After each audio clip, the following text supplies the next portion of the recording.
नमस्कार, news capital express देख रहे हैं आप। मैं हूं आपके साथ गुंजन। बुलेटिन की शुरुआत करेंगे बड़ी खबर के साथ। भोपाल से खबर है। बीजेपी के प्रदेश महामंत्री भगवान दास सवनानी ने ली प्रेस कॉन्फ्रेंस। कांग्रेस के चरित्र को लेकर कहा, दुष्कर्म, यौन शोषण, हत्या आदि की पार्टी कांग्रेस और दरिंदों के साथ है कांग्रेस। ये बात कही है भगवान दास सवनानी ने।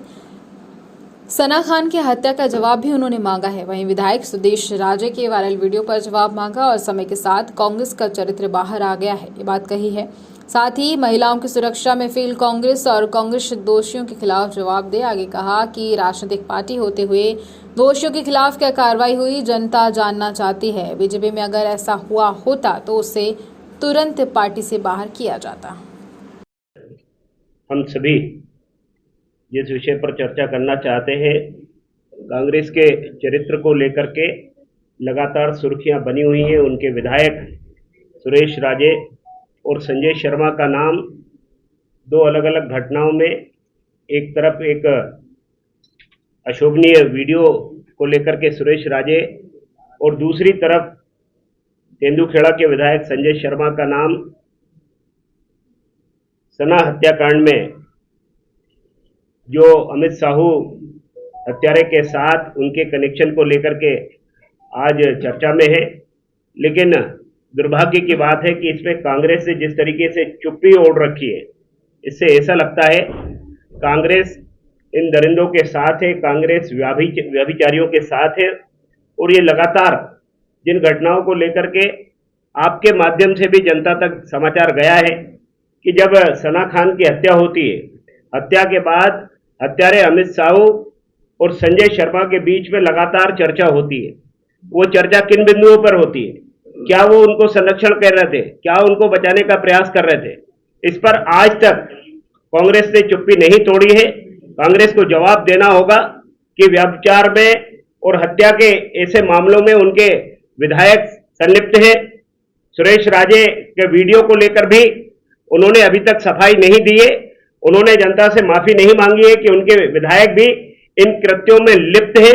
साथ ही कांग्रेस का एक पुराना इतिहास है, उस इतिहास को लेकर के गंदवानी के विधायक और कमलनाथ सरकार में मंत्री उमंग सिंगार के ऊपर भी एक महिला ने दुष्कर्म का आरोप लगाया था। उस आरोप के बाद उमंग सिंगार ने विवाह का प्रस्ताव उनके समक्ष रखा और ये मानवता को शर्मसार करने वाली घटना लगातार कांग्रेस के नेताओं और जनप्रतिनिधियों के द्वारा की जा रही है। मंडला जिले में एक सरपंच के साथ दुष्कर्म का मामला आया है, जिसमें वो कांग्रेस कमेटी के जो ब्लॉक के वहां पदाधिकारी हैं और उस पर वहां के विधायक ने जिस शर्मनाक तरीके से जो बात कही, उस सरपंच के बलात्कार के मामले में कांग्रेस के पदाधिकारी, दोनों कांग्रेस के पदाधिकारी हैं, लेकिन वहां के विधायक ने कहा है ये दोनों का मामला है। ये इस तरीके से समाज इसकी सहमति नहीं देता, समाज इसको स्वीकार नहीं कर सकता। इसलिए कांग्रेस अपनी जिम्मेदारी से नहीं बच सकती। रीवा जो रेवांचल एक्सप्रेस है, इसको लेकर भी सुनील सराफ और सिद्धार्थ कुशवाहा, दो विधायकों ने जिस तरीके से शराब पी करके महिलाओं के साथ बदसलूकी की, उस पर भी आज तक कांग्रेस ने अपने जनप्रतिनिधियों पर कोई कार्रवाई नहीं की है। जावरा में एक घटना 32 साल पहले हुई थी। हमीर सिंह राठौर कांग्रेस के नेता थे, उन्होंने एक दुष्कर्म किया और उसके बाद वो आज तक वो मामला चल रहा है। उसमें कांग्रेस ने आज तक अपने उस पदाधिकारी के खिलाफ कोई कार्रवाई नहीं की। उज्जैन के ही कांग्रेस के जो विधायक है मुरली मोरवाल, उसको लेकर भी उनके बेटे का एक महिला के यौन शोषण का मामला उनके खिलाफ भी लगा। उसके बाद भी कांग्रेस उनके हमेशा बचाव करती रही।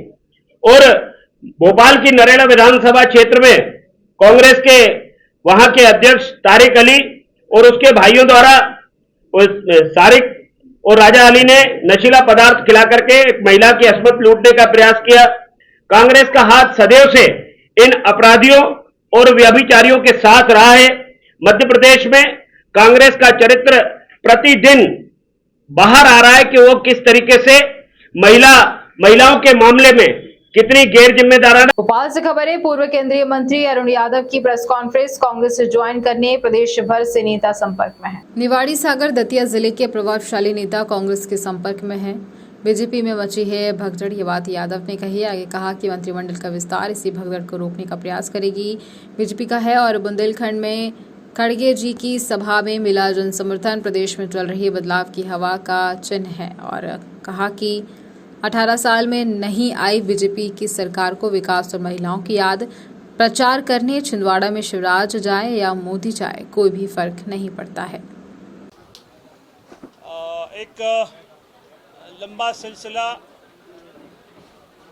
कांग्रेस पार्टी में समूचे प्रदेश भर से ज्वाइन करने का चल रहा है और इसी संदर्भ में आज नेवाड़ी, सागर, शिवपुरी, दतिया ज़िले के प्रभावशाली भारतीय जनता पार्टी के वरिष्ठ नेता हमारी पार्टी में सम्मिलित हुए हैं और ये सिलसिला स्पष्ट करता है कि भारतीय जनता पार्टी में बुरी तरह से भगदड़ मची हुई है और उसी भगदड़ का नतीजा है कि मंत्रिमंडल का विस्तार सरकार करना चाहती है।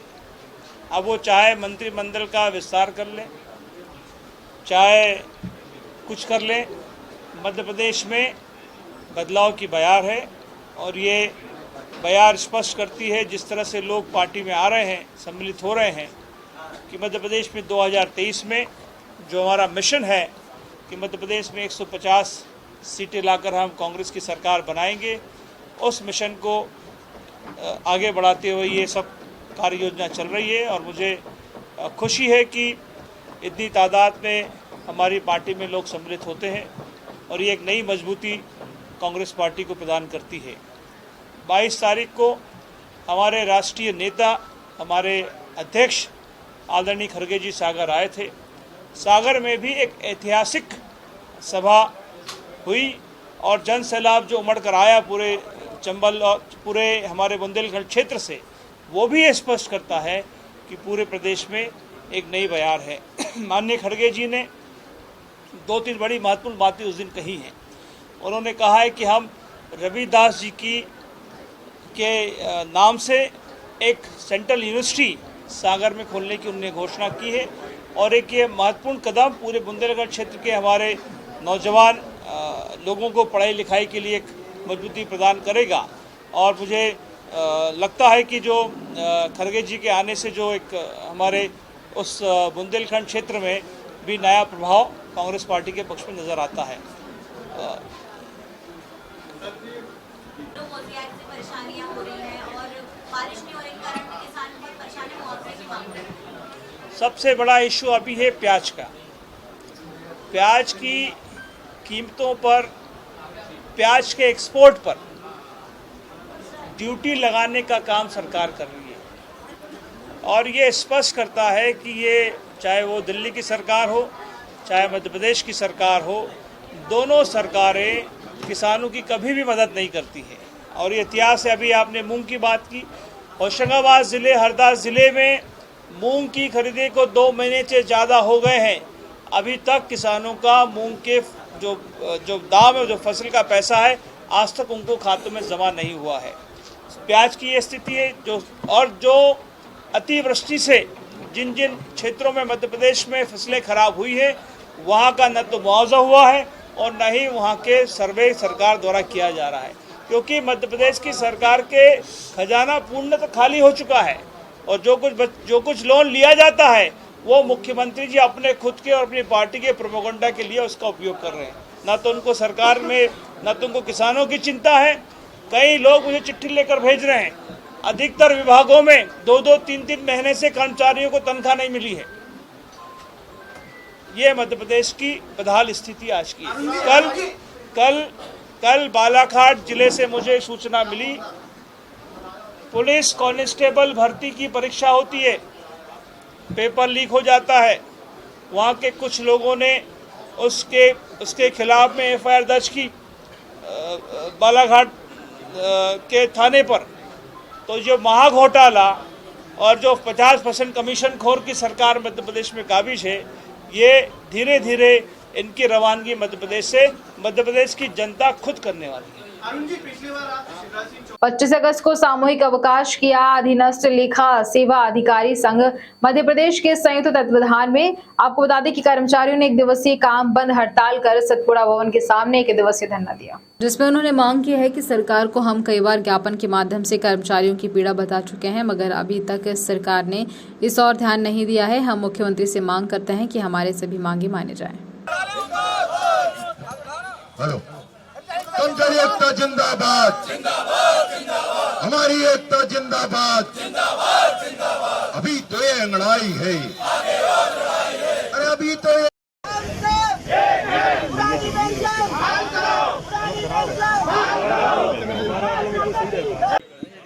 भैया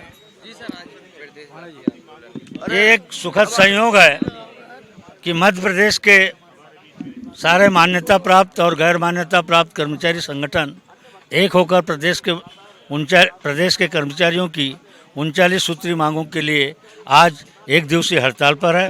भोपाल के सभी हेड ऑफ द डिपार्टमेंट, संभागीय मुख्यालय, जिला मुख्यालय, तहसील मुख्यालय और विकास खंड स्तर पर यह हड़ताल पूरी तरह से सफल है।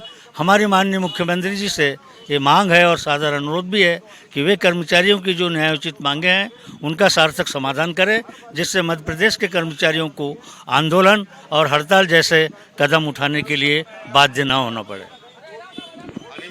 आगामी विधानसभा को चुनावों को देखते हुए शिवराज अपने मंत्रिमंडल का विस्तार करने वाले हैं। जब यह चर्चा राजनीतिक गलियारों में आई तब से ही कई नामों का जिक्र होने लगा है और उनमें से एक नाम है गौरीशंकर बिसेन का। जब उनसे मंत्री बनने को लेकर उनसे सवाल किया गया तो उनका कहना है कि अभी तक ना मुख्यमंत्री और ना ही राज्यपाल से मुझे कोई संदेश आया है। मेरे पास जैसा आदेश आएगा मैं वैसा पालन करूंगा। जी कैबिनेट सरकार का विस्तार हो रहा है, मंत्री पद में आपका नाम आ रहा है, किस तरीके से लेते हैं? देखिए, मुझे भी मीडिया के माध्यम से ही जानकारी है और संगठन और माननीय मुख्यमंत्री जी की तरफ से निर्देश हैं कि हम भोपाल में रहें। विस्तार कब होता है, कौन कौन लोग मंत्रिपरिषद में सम्मिलित किए जाते हैं, इसका खुलासा शपथ विधि के समय होगा। सरकार के आला अधिकारियों से कुछ बातचीत हुई है, जनप्रतिनिधियों से किस तरीके हमको से बात करने की आवश्यकता क्या है? हमारे माननीय मुख्यमंत्री हैं, हमारी सरकार है, ये काम माननीय मुख्यमंत्री का है। उनका विशेषाधिकार है कि वो किस विधायक को मंत्रिपरिषद में स्थान देना चाहते हैं। इतनी बार के विधायक हैं, क्या लगता है आने वाले विधानसभा चुनाव में मात्र 2 महीने या 4 महीने का समय रह गया है? देखिए, हम लोग 365 दिन पढ़ाई करने वाले विद्यार्थी हैं। माननीय शिवराज सिंह चौहान की सरकार पूरे 5 साल काम करने वाली सरकार है। इसको महीने दिनों में क्यों नापते हैं हम? हमारी तो योजनाएं जन कल्याण और राज्य का समग्र विकास अनवरत चल वाला सिलसिला है, तो इसको सीधे उस पैमाने पे मत देखिए। जो विस्तार होगा इससे लाभ ही होगा, पार्टी को भी लाभ होगा और आसन लोक विधानसभा के चुनाव में भी लाभ। आप कहीं ना कहीं नाराज चलना, कहीं नाराज की वजह तो नहीं है कि आपको मंत्री? हाँ, नाराज है भाई। कैबिनेट मंत्री का दर्जा प्राप्त है, ओबीसी वेलफेयर कमीशन के चेयरमैन है। ये मनगढ़ंत बात है कि हम नाराज हैं। अब समय भी कम बचा और तेल मंत्रिमंडल को विस्तार, उससे क्या फर्क पड़ता है? मंत्रिमंडल को रामायण की गीता पढ़ाई करनी, क्या काम करना है? 1 करोड़ भी पर्याप्त होता है। पीसीसी अध्यक्ष और पूर्व मुख्यमंत्री कमलनाथ आज मुरैना पहुंचे। उन्होंने मुरैना में जनसभा को संबोधित किया। पीसीसी अध्यक्ष कमलनाथ ने सभी युवाओं को देखा और कहा कि मैं देख रहा हूं, यहाँ के नौजवान काफी पिछड़ रहे हैं। मैं सभी नौजवानों से चाहता हूं कि सच का आप साथ दें, कांग्रेस का साथ दें। आपकी जो भी मांग होगी उसको पूरा किया जाएगा। मुरैना जिले को नंबर 1 बनाया जाएगा। बनाने की भी बात कर रहे हैं। जिला की बनाया है, अरे जिला बनाए कुछ भी करे, मध्य प्रदेश सबसे बड़ा जिला है मध्य प्रदेश का। इसलिए घोषणा ये 10 साल से कर रहे हैं कि पांडुरंगा में बनाएंगे। नगर पालिका चुनाव आता है, पिट जाते हैं। अब आप देखिए रिजल्ट, देखिए पांडुरंगा का। पांडुरंगा में अभी 10 साल से ये घोषणा कर रहे हैं हम जिला बनाएंगे, और 10 महीने पहले हुए पांडुरंगा का नगर पालिका चुनाव में पिट गए। छिंदवाड़ा की बात छोड़िए, वहाँ तो सभी विधायक कांग्रेस के हैं, वहाँ का महापौर कांग्रेस का है। एजेंडे को लेकर चुनाव लड़ेगी? हाँ, क्या अबकी बार कांग्रेस हिंदुत्व के एजेंडे को लेकर चुनाव लड़ेगी? हम कोई एजेंडा मध्य प्रदेश के भविष्य के एजेंडा को लेकर चुनाव। तो विधायकों को टिकट देने का मापदंड आपने क्या रखा है कांग्रेस में? देखिए, हमारा मापदंड एक है, जो जीतेगा उसको टिकट देंगे।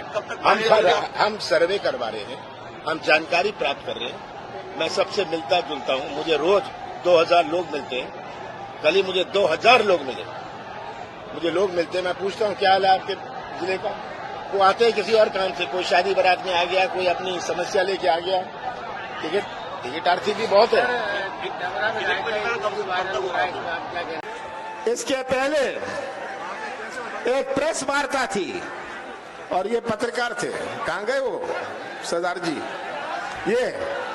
ये मुझसे पूछते हैं कि संविधान को छेड़छाड़ करने का प्रयास किया जा रहा है, पूछा था आपने। और अभी फूल सिंह बरैया ने भी हमारे संविधान की बात करी। आज अपना देश, मुरैना के नौजवानों, आपको समझना है अपना देश क्या है। ऐसा कोई देश विश्व में है जहां इतने धर्म है? ऐसा कोई देश विश्व में है जहां इतनी जातियां हो? ऐसा कोई देश विश्व में है जहां इतनी भाषाएं हो? ऐसा कोई देश विश्व में है जहां इतनी देवी देवताएं हो?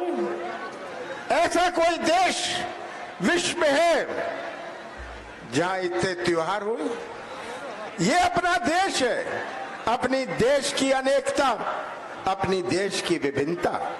और अगर अपना देश एक झंडे के नीचे खड़ा है, आज मध्य प्रदेश की तस्वीर आप सबके सामने, मुझे आपको समझाना नहीं कि क्या तस्वीर मध्य प्रदेश की है। आज ये मध्य प्रदेश नहीं, घोटाला प्रदेश है, घोटाला प्रदेश है। ये मध्य प्रदेश है, भ्रष्टाचार प्रदेश है। 50% का तो आपने सुन लिया ना, हर चीज में पैसे दो, काम लो। 50% के तो रोज अनेक पत्र आ रहे हैं। ये आज भ्रष्टाचार की व्यवस्था बनाई हुई है। और आप अगर भ्रष्टाचार के शिकार नहीं है तो आप भ्रष्टाचार के गवाह हैं। सही बात है। आज बिना पैसे दिए हुए कोई काम नहीं होता। मैं देख रहा हूं इतने सारे नौजवान हैं, कितना जोश है इन नौजवानों में, कितना जोश है इन नौजवानों में। और यही नौजवान हमारी सबसे बड़ी चुनौती है। नौजवानों का भविष्य हमारी सबसे बड़ी चुनौती है। मुरैना जिला को में आकर मुझे दुख भी होता है। मैं हेलीकॉप्टर से देख रहा था, यहाँ कितने उद्योग हैं। मैं देख रहा था ये मुरैना जिला, बड़े बड़े नेता आ रहे हैं। और मुरैना जिले का क्या हाल है? खेती, मजदूरी और फौज, चौथी चीज नहीं है यहाँ कोई रोजगार का मौका नहीं, आर्थिक गतिविधि का कोई मौका नहीं। अभी तेल मिल वाले उन्होंने आवेदन दिया है, तेल मिल वालों ने, कि हमारी मदद करिए। हमारी मुरैना की रेत हमारे नौजवानों को क्यों नहीं दी जा सकती? जो रेत है हमारे नौजवान को में काम में लगेंगे। कांग्रेस की सरकार आएगी, ये रेत का पहला अधिकार ये खड़े हुए नौजवानों को होगा। 23 अगस्त को पत्रकार साथियों ने बताया कि पंकज भदौरिया नाम की खबर सोशल मीडिया पर तेजी से वायरल हो रही है और जिसने साफ तौर पर लिखा है कि पंकज भदौरिया ने पत्रकारों के प्रोग्राम के लिए सोशल मीडिया पर चल रही है, जिसमें साफ तौर पर लिखा है कि पंकज भदौरिया ने पत्रकारों के प्रोग्राम के लिए गैंग बनाकर शराब व्यापारी से रुपए मांगे, जिसकी शिकायत अयोध्या नगर थाने में शराब दुकान के कर्मचारी द्वारा की गई और पंकज भदौरिया पर FIR दर्ज की गई है। बता दें कि लेकिन जिस पंकज भदौरिया से जोड़कर खबर लिखी गई है, 19 अगस्त को विश्व फोटोग्राफी दिवस पर 9 मसाला रेस्टोरेंट में अवार्ड समारोह आयोजित किया गया था, जिसमें मुख्य रूप से स्पेशल DJ और महोदय police commissioner Bhopal, commandant of के अकाउंटेंट ऑफिसर, रेल विभाग, डिप्टी कमिश्नर, आबकारी मीडिया अध्यक्ष, भाजपा मीडिया अध्यक्ष, कांग्रेस सहित पत्रकार और राजनीतिक दलों के प्रवक्ता मौजूद रहे, जो कि कार्यक्रम की और रॉयल प्रेस क्लब के शहर की गरीबों में सोशल मीडिया पर कार्यक्रम मेरे लिए मन गलत खबर बनाकर प्रकाशित की गई है कि माननीय और बड़े अपराध के दायरे में आता है और आवेदन पर जांच कर दोषियों पर कड़ी से कार्रवाई करने के कष्ट करें। ये नहीं बताया सर, मैं पत्रकार पंकज बदौरिया हूँ और मुझे पता चला पंकज बदौरिया के नाम की FIR, कुछ मेरे पास भी फ़ोन आए कि भैया आपके ये जो है आपके खिलाफ FIR, मैंने पता लगाया तो मुझे बहुत ज़्यादा पता नहीं लग पाया। मुझे ये लगा कि वो शराब कर्मचारी ऐसा कुछ है, किसी और का भी ना हो। क्या हुआ था रात में शराब कर्मचारियों की आपसी कुछ विवाद हो गया था, उसमें एक पंकज भदौरिया है, एक उसका भाई अंकज भदौरिया है, जो कि अदर भी उसका नाम नहीं खोला है। तो इन लोग आपसी को विवाद हो गया था दुकान पे काम वाम छाटाने को लेकर, उनके खिलाफ FIR की है। अच्छा, इससे आगे आपका नाम भी पंकज भदौरिया है। अच्छा, मतलब एक नाम के दो व्यक्ति हैं। तो शराब कंपनी में भी पंकज भदौरिया है। हाँ, कर्मचारी था। अच्छा, तो अभी जानकारी नहीं। मुझे थाने इसलिए आना पड़ा कि व्हाट्सएप ग्रुप पे कुछ इस तरीके की खबरें मुझसे जोड़ के चलाई जा रही थी कि पंकज भदौरिया पत्रकार और ऐसा, तो मतलब नहीं, इसमें तो उनका कर्मचारी है वो लोग, लिखवाया भी गया है, FIR में लिखा है कि उनको कर्मचारी था, काम से हटा दिया। इस वीडियो से आपको क्लियर हो गया होगा कि ये जो पंकज भदौरिया जिस पे FIR हुई है वो शराब की दुकान पर एक कर्मचारी है, और उस पंकज भदौरिया का नाम जोड़ करके मेरे लिए व्हाट्सएप पे बहुत खबरें चलाई गई, और ये मेरे पत्रकार मित्रों ने जब मुझे जानकारी दी तो मैंने साइबर क्राइम को इस मामले को सौंप दिया।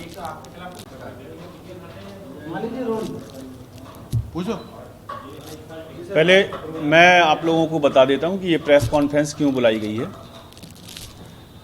जय हिंद, मैं पंकज भदौरिया हूं और ये प्रेस कॉन्फ्रेंस एक विशेष मुद्दे को लेकर बुलाई गई है, जो आज फेक खबरें सोशल मीडिया के माध्यम से किसी को बदनाम करने के लिए आसानी से चलाई जा रही हैं।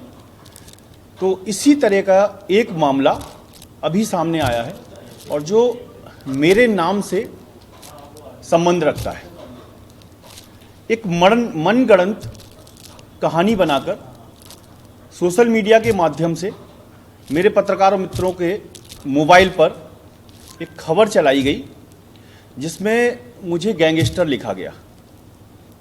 इसकी मैंने जब तहकीकात और जानकारी ली तो पता चला कि ये पंकज भदौरिया मैं नहीं हूँ, ये किसी और पंकज भदौरिया के नाम पर FIR हुई है, जिसकी चर्चा जब मैंने थाने में ASP एडिशनल SP से की तो एडिशनल SP ने साफ तौर पे बोला कि ये जांच अधिकारी हैं, ये आपको बता देंगे, जिसका वीडियो मैं अभी आपको दिखाने वाला हूँ। ये मेरे साथी हैं इनुस खान, ये आपको ये वीडियो दिखाएंगे।